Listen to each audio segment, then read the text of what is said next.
खडुळाचं पाणी कशाला ढवळलं नागाच्या पिल्ल्याला रे कार खवळलं नागाच्या पिल्ल्याला रे कार खवळलं नागाच्या पिल्ल्याला रे खडुळाचं पाणी कशाला ढवळलं खडुळाचं पाणी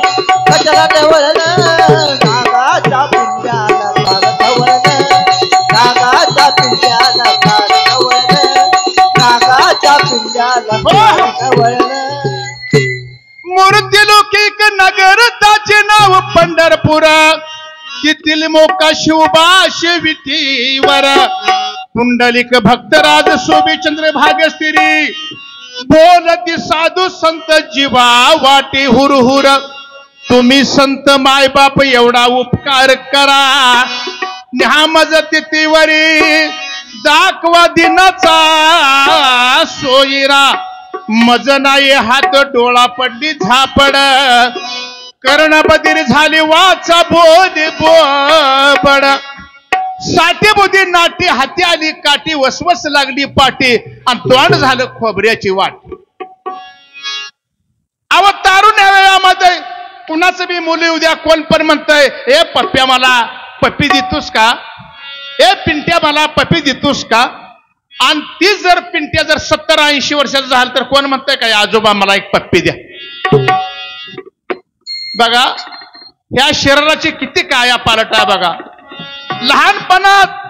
पिंकूची बाटली तारुण्या वयामध्ये दारूची बाटली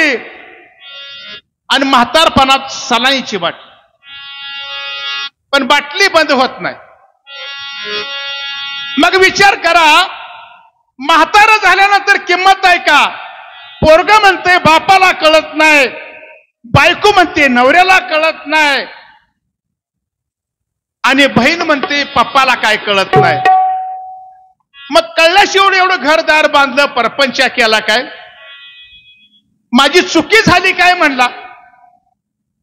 बायको म्हणली चांगल्या चांगल्याला आले तुझ्या की कुठं टपलंय म्हणली गप बी बसत नाही म्हणली सारखा बोलतोस म्हणली कोण पाहुणा आला कोण आहे सारखं बोलणार गपच का तर घरातल्या माणसाला लाज वाटते या ती म्हातारं बोलल्यानंतर ह्याला ऐकू येत नाही आणि त्याच्यामुळं काय नाही घरातली त्या म्हाताऱ्याला सर्वी कावायची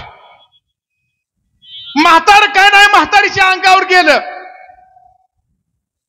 म्हातारी म्हणली तारुण्या वयामध्ये म्हणली पाटकाट ना पाटकाट माझं फोडून काढलंच म्हणली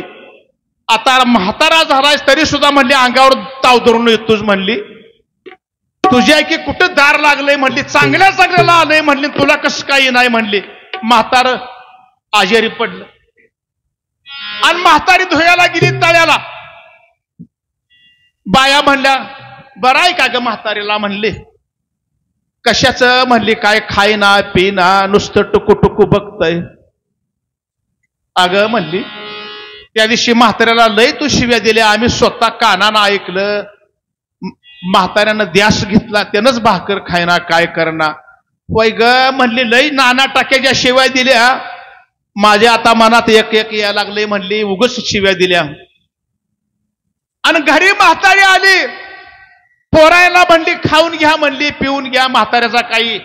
इतबार नाही म्हणली म्हातारा आता गचकत काय कुणा ठाव म्हणली तितक्यात म्हातार गेलं बायको म्हणली सोडा मला महाग राहून काय करायचं आहे माझं काय खांड दांड व्हायचे काय म्हणली मी बी अग्नीत उडी टाकते म्हणली दादा चव्हाण सारखी अशी माणसं म्हणली अहो तुम्ही कसं असं मारताय म्हणली गेल्याला गेलं म्हणली तुमचं तर तुम्ही तर लेकरा बाळाला हे करा गे दुसरा एक माणूस म्हणला सकाळ धरणं बघतोय म्हणला टाका हिला अग्नीत उचलून म्हणला असं कसं बोलताय आजीबा म्हणली गेल्याला गेलं म्हणली महाग लेकरा बाळाला तर आधार नको म्हणली मग आम्ही तुला कवाया धरणं काय सांगतोय म्हणली तर त्या शरीराचं वेगळा प्रकार आहे तारुण्यामध्ये वेगळा आहे म्हातारपणामध्ये वेगळा आहे म्हणून संत महात्मे सांगतात करू नका काही संत संगधारा पूर्वीचा दोरा उगवला